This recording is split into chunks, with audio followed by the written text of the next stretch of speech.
아멘.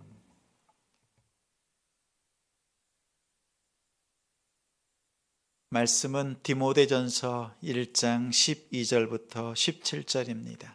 신약 337쪽입니다.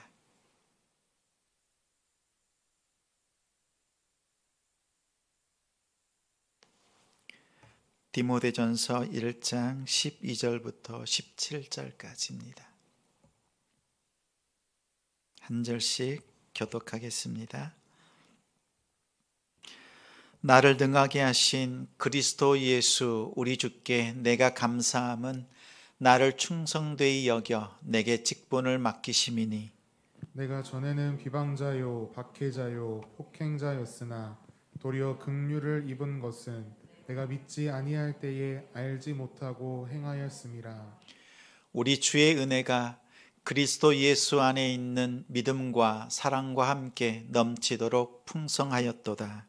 미쁘다 모든 사람이 받을 만한 이 말이여, 그리스도 예수께서 죄인을 구원하시려고 세상에 임하였다 하셨도다. 죄인 중에 내가 괴순이라. 그러나 내가 긍휼을 입은 까닭은 예수 그리스도께서 내게 먼저 일체 오래 참으심을 보이사 후에 주를 믿어 영생 얻는 자들에게 본이 되게 하려 하심이라. 영원하신 왕 곧 썩지 아니하고 보이지 아니하고 홀로 하나이신 하나님께 존귀와 영광이 영원 무궁하도록 있을지어다. 아멘.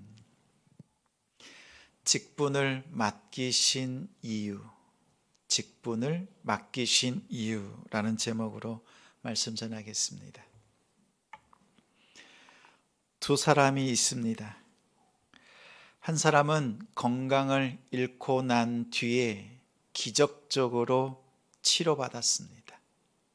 또 다른 한 사람은 건강할 때 몸을 잘 관리해서 건강한 몸으로 지내는 사람입니다. 두 사람 중에서 어떤 사람이 지혜로운 사람입니까? 기적을 체험한 사람입니까? 아니면 그런 기적이 없이도 잘 살아가는 사람입니까? 우리의 마음속에는 기적을 바라는 마음이 있습니다. 기적적으로 치료받은 사람을 부러워합니다.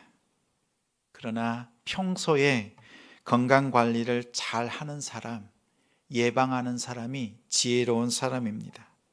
기적을 체험하는 것보다 예방하는 사람, 그러한 성도들이 되길 바랍니다.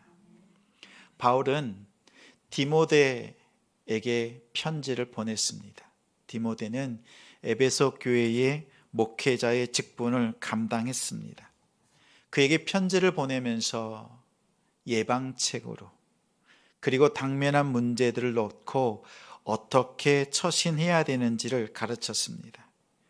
교회의 직분을 가진 자로서 당면한 문제들 앞에서 어떻게 성도들을 지도해야 되는지 아들을 가르치듯이 편지를 써서 보낸 것이 디모데전서 후서입니다.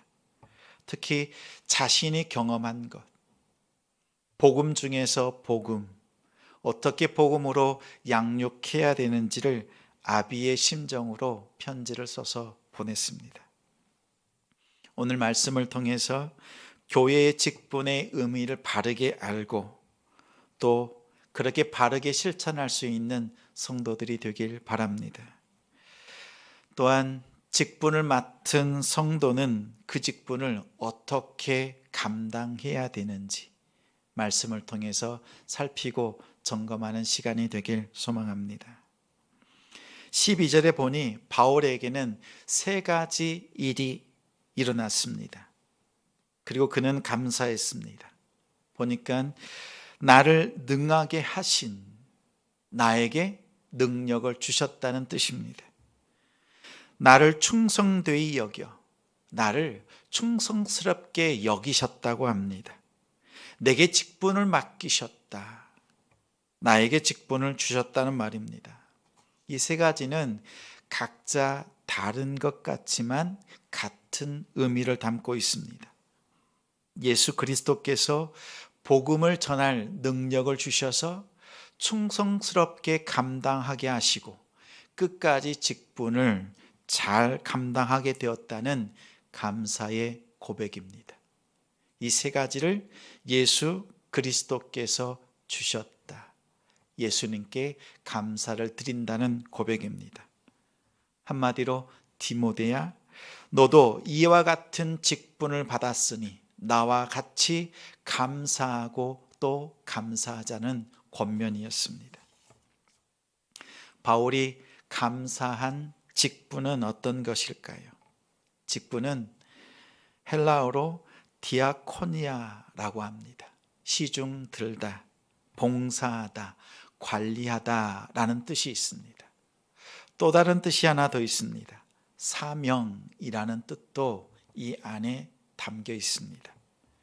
사도행전 20장 24절에 우리 성도님들이 잘 아는 말씀이 있죠. 바울이 그토록 고백했던 신앙의 고백이 담겨 있습니다.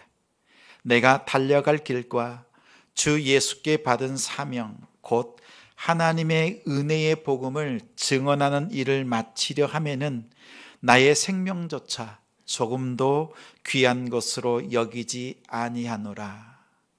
여기에서 예수께 받은 사명이라고 했습니다. 여기에서 사명은 직분과 같은 단어를 사용했습니다. 곧 사명은 직분이고 직분은 사명이라는 뜻입니다. 디모데전서 1장 1절에 우리 구주 하나님과 우리의 소망이신 그리스도 예수의 명령을 따라 그리스도 예수의 사도된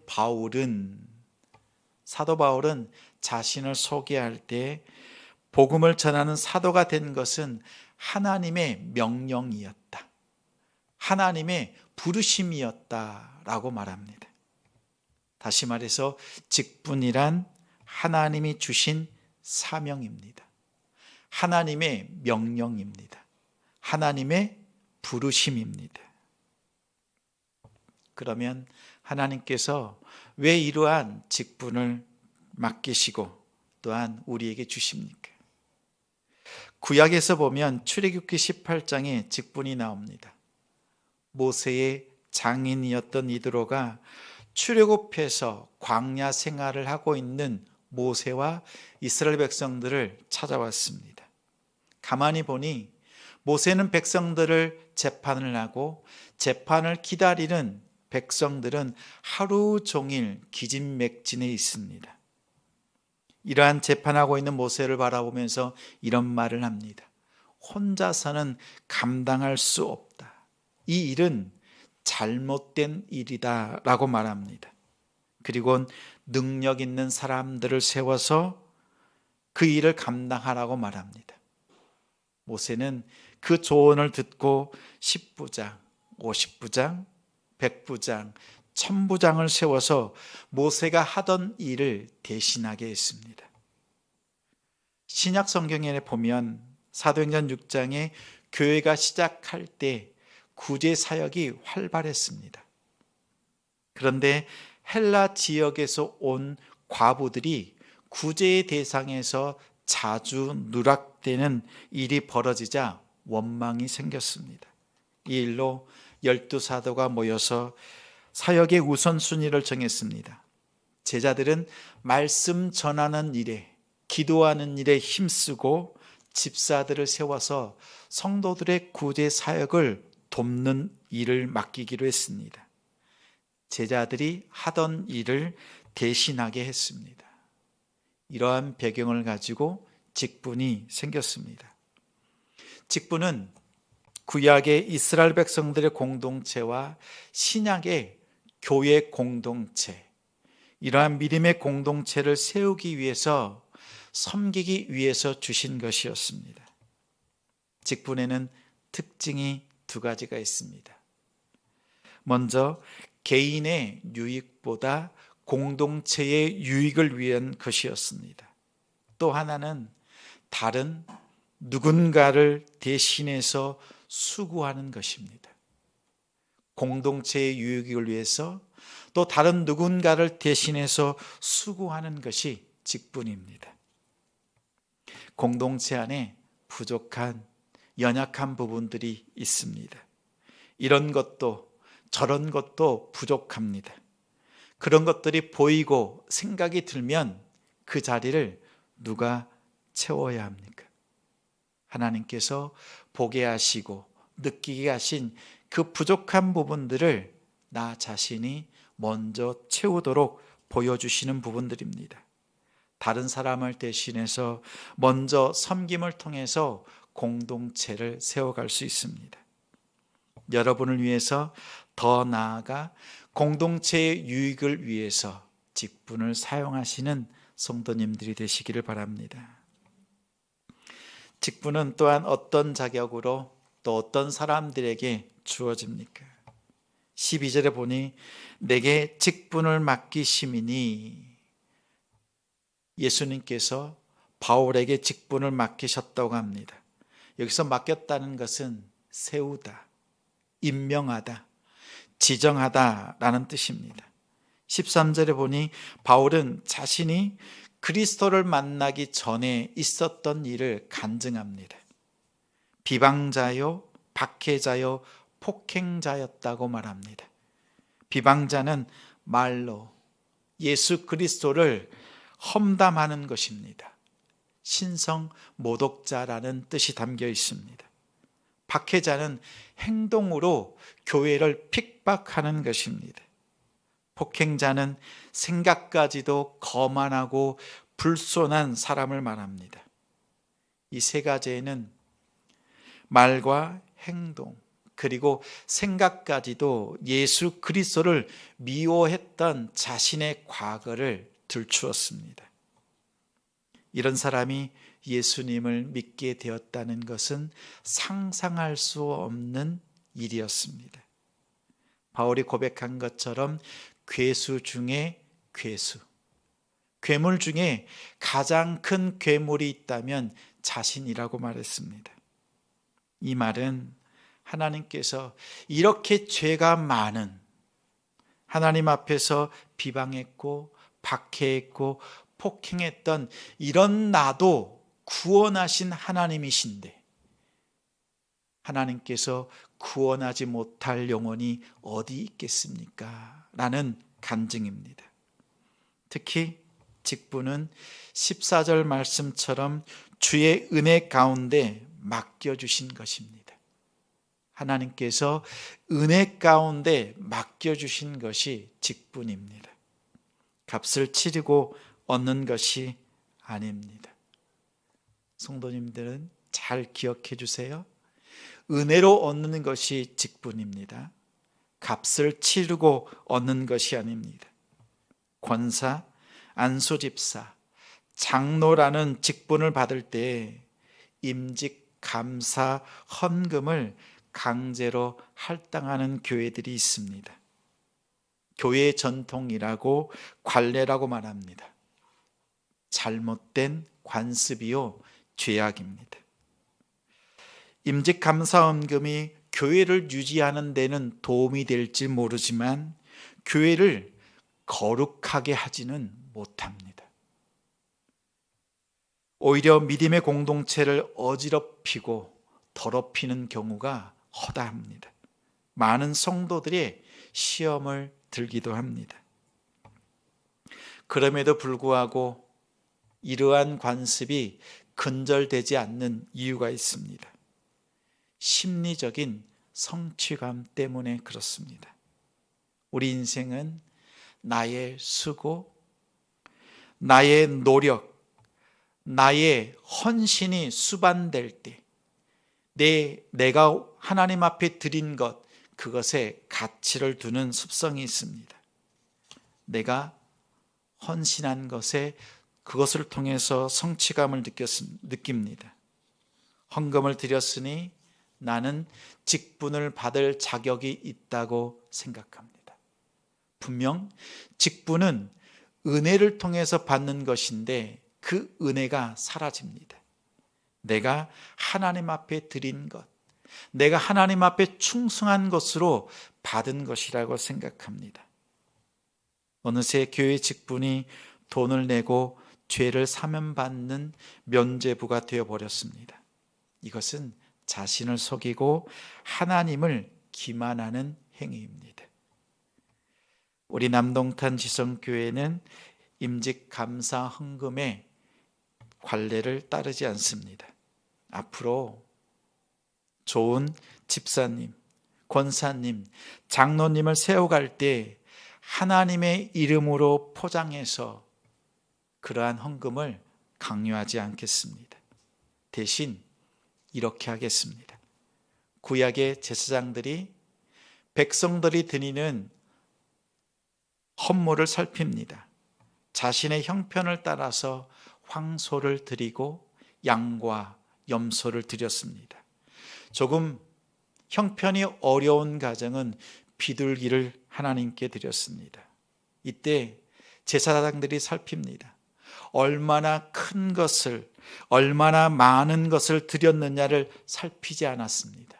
얼마나 거룩한지, 얼마나 깨끗한지를 살폈던 것처럼 교회는 성도들이 드리는 그 충성, 얼마나 많이 교회에 출입하고 헌신했느냐의 문제를 따지지 않고 얼마나 순수한가, 얼마나 거룩한지를 살펴야 합니다. 하나님의 기준은 거룩입니다.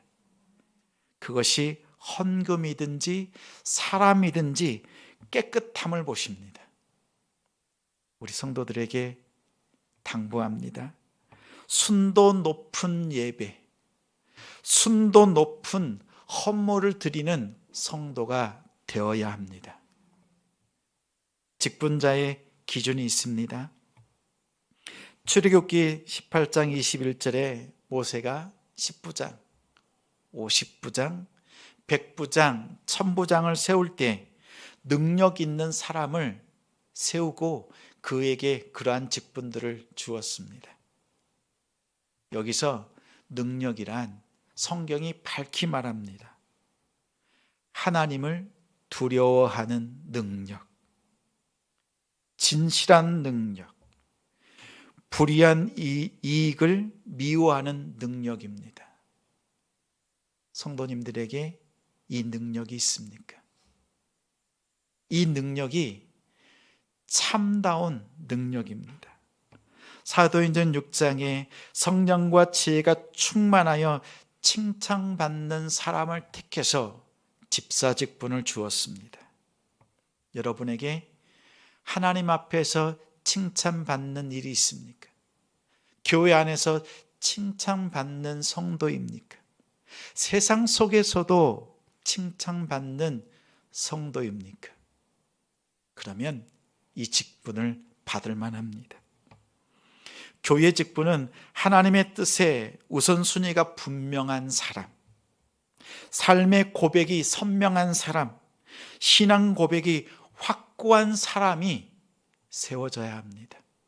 그러한 사람이 직분을 받아야 합니다.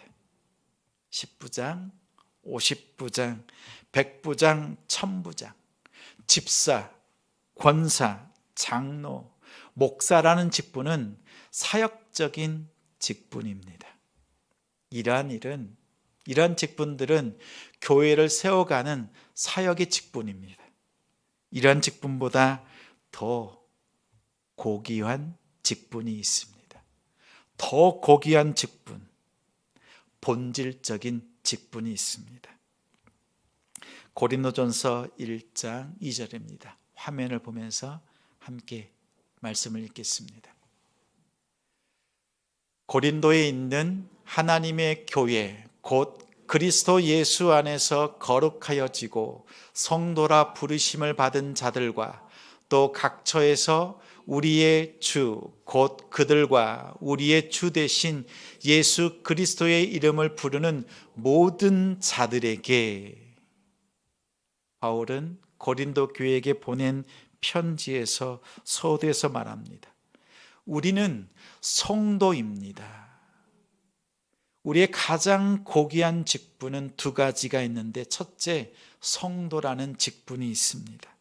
성도란 하기오스, 거룩한 사람들이라는 뜻입니다. 말과 행동과 생각과 마음을 구별하여서 거룩한 삶을 살아내는 사람들입니다. 다른 건 다 놓쳐도 부족해도 이 직분만큼은 잘 지켜야 합니다. 결코 놓쳐서는 안 됩니다.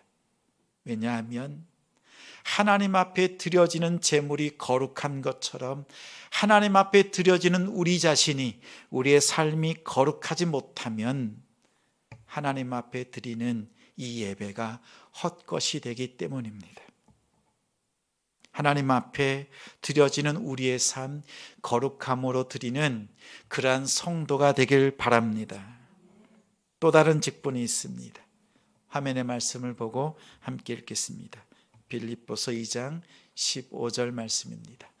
이는 너희가 흠이 없고 순전하여 어그러지고 거스리는 세대 가운데서 하나님의 흠 없는 자녀로 세상에서 그들 가운데 빛들로 나타내며, 보라, 아버지께서 어떠한 사랑을 우리에게 베푸사 하나님의 자녀라 일컬음을 받게 하셨는가.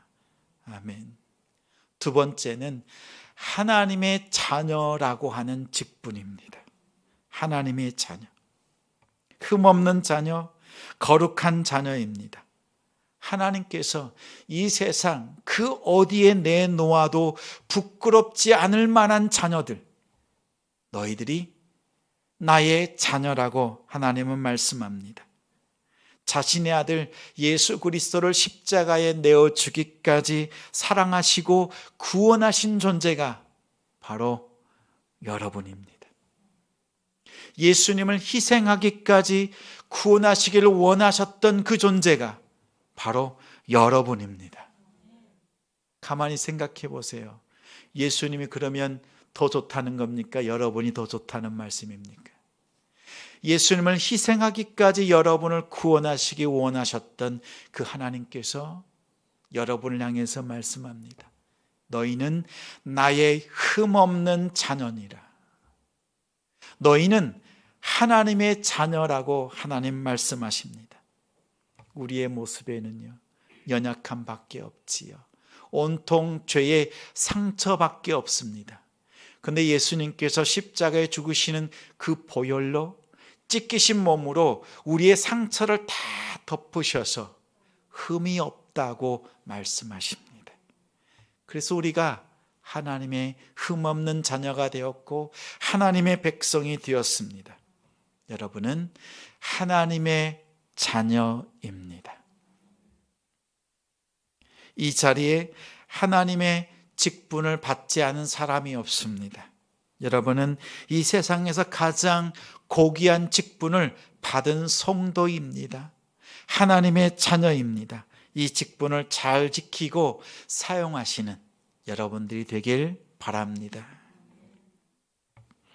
16절 17절 말씀에 보면, 그러나 내가 긍휼을 입은 까닭은 예수 그리스도께서 내게 먼저 일체 오래 참으심을 보이사 후에 주를 믿어 영생 얻는 자들에게 본이 되게 하려 하심이라.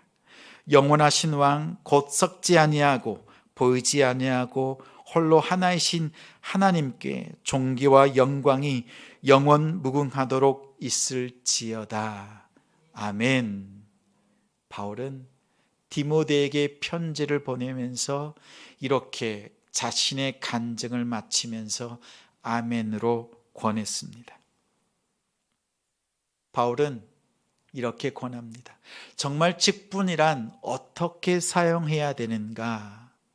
오늘 말씀을 통해서 증거하는데, 세상 사람들에게, 복음이 필요한 자들에게 본이 되도록 직분을 사용하되 하나님께 영광을 돌리라고 합니다. 어느 권사님이 3년 동안 헌금을 모았답니다. 하나님을 위해서 사용하고 싶은데 하나님 어떻게 어디에 이 헌금을 사용할까요? 라고 기도하던 중에 형편이 어려워서 수술받지 못해서 실명당하는 사람들이 있다는 소식을 들었습니다. 그리고 무작정 실로암 안가라고 하는 병원으로 헌금을 들고 달려갔답니다. 적은 돈이지만 형편이 어려워서 수술받지 못하는 사람들을 위해서 이것을 사용해 주십시오 라고 원장님의 테이블 위에 봉투를 올려놓고 도망치듯이 원장실을 빠져나왔답니다. 원장님이 그분을 보면서 이렇게 묻습니다. 할머니, 누구신지는 알려주셔야 되지 않겠습니까? 라고 하니까 뒤돌아보면서 이렇게 대답했답니다. 저는 권사예요. 자신의 이름을 드러내지 않고 권사라고 얘기를 했습니다. 직분은 이럴 때 사용하는 것입니다. 하나님의 영광을 위해서 세상 속에서 본이 되도록 여러분에게 주어진 직분을 사용할 수 있는 성도님들이 되길 바랍니다. 집사, 권사, 장로, 목사라고 하는 사역적인 직분과 또 성도, 하나님의 자녀라고 하는 본질적인 직분, 이 모든 직분을 그리스도를 위해서, 주의 몸된 공동체를 위해서 지혜롭게 사용하시는 우리 성도님들이 되시기를 주님의 이름으로 축원합니다.